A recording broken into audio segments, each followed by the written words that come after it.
নমস্কার। আজকে আমরা শুনব শ্রী শ্রী সারদা মায়ের অমৃত কথা।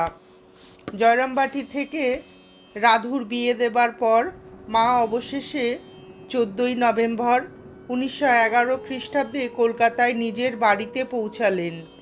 তার আগমনের সঙ্গে সঙ্গে আবার মায়ের বাড়ি জনমুখর। মন্ত্রপ্রার্থীর দল ভিড় করে আসতে আরম্ভ করল, আর দ্বার তো সর্বদাই কৃপা প্রার্থীর জন্য উন্মুক্ত। এ ব্যাপারে সাধুদের উদাসীনতা দেখে শ্রীমা নিজেই বলেছেন, তোমরা কি মনে করো, যদি ঠাকুর এই শরীরটা না রাখেন তাহলেও যাদের ভার নিয়েছি তাদের একজনও বাকি থাকতে আমার ছুটি আছে? যাদের নিজের বলে নিয়েছি তাদের তো আর ফেলতে পারি না।